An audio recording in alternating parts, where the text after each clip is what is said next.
Citoyen consul, votre lettre m'a été transmise par le citoyen Leclerc, votre beau-frère, que vous avez nommé capitaine général de cette île, titre qui n'est point reconnu par la Constitution de Saint-Domingue.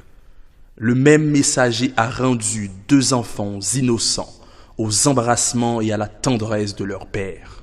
Mais, quelque cher que me soient mes fils, je ne veux point avoir d'obligation à mes ennemis et je les renvoie à leur geôlier. Les forces destinées à faire respecter la souveraineté du peuple français ont aussi effectué une descente. Elles répandent partout le carnage et la dévastation.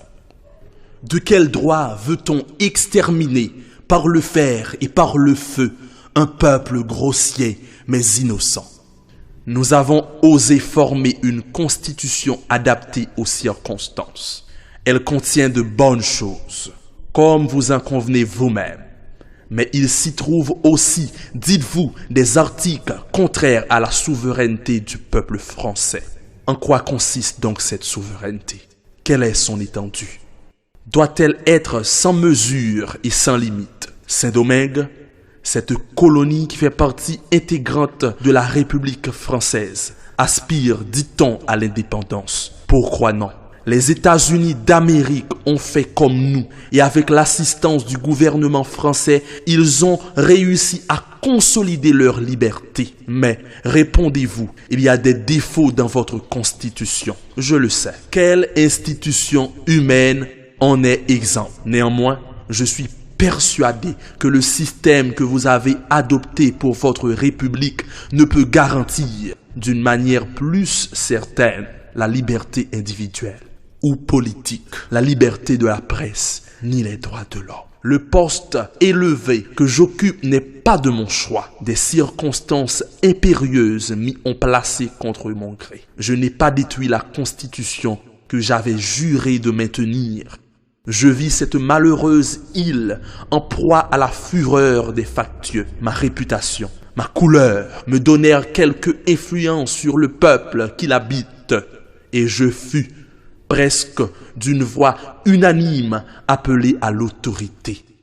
J'ai étouffé la sédition, apaisé la révolte, rétabli la tranquillité. J'ai fait succéder le bon ordre à l'anarchie. Enfin, j'ai donné au peuple la paix et une constitution.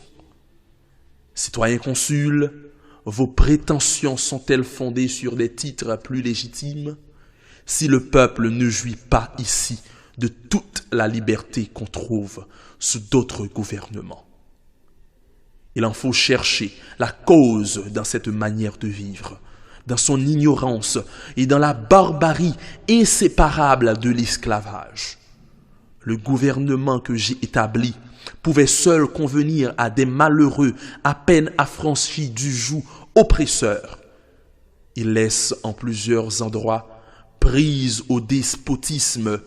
Nous n'en saurions disconvenir, mais la Constitution de la France, cette partie la plus éclairée de l'Europe, est-elle tout à fait exempte de ces inconvénients? Si 30 millions de Français trouvent, comme je l'entends dire, leur bonheur et leur sécurité dans la révolution du 18 Brumaire, on ne devrait pas m'envier l'amour et la confiance des pauvres noirs, mes compatriotes.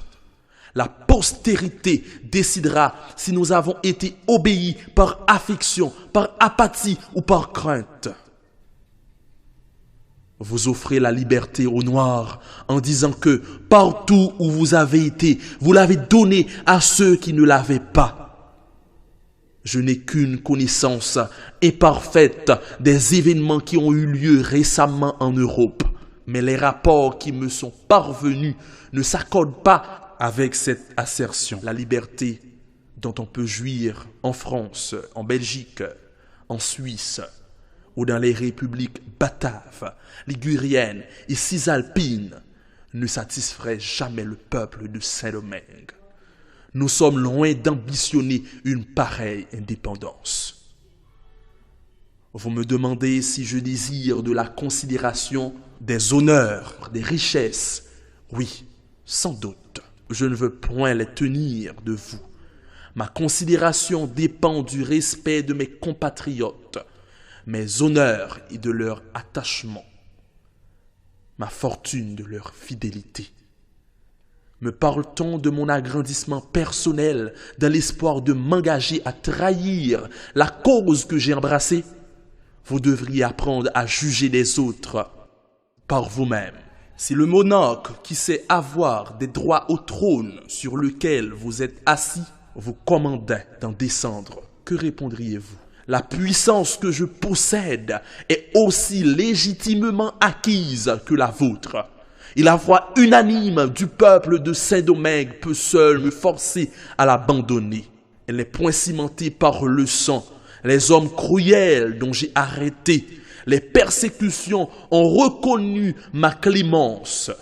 Si j'ai éloigné de cette île certains esprits turbulents qui cherchaient à entretenir le feu de la guerre civile, leur crime a d'abord été constaté devant un tribunal compétent et enfin avoué par eux-mêmes.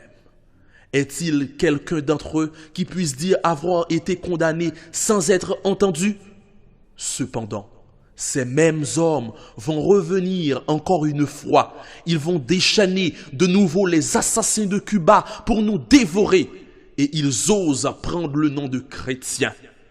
Pourquoi vous étonnez-vous de ce que j'ai protégé la religion et le culte du Dieu créateur de toutes choses? Hélas, j'ai toujours honoré et glorifié cet être plein de douceur dont la parole sacrée n'a que depuis peu trouvé grâce auprès de vous.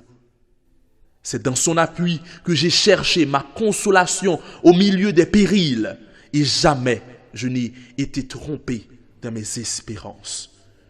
Je suis, dites-vous, responsable devant lui et devant vous des massacres qui se commettent dans cette île infortunée. J'y consens que notre sort dépend de sa justice, qu'il décide entre moi et mes ennemis, entre ceux qui ont violé ses préceptes et abjuré son nom. Et l'homme qui n'a jamais cessé de l'adorer. Signé Toussaint Louverture, mi-février 1802.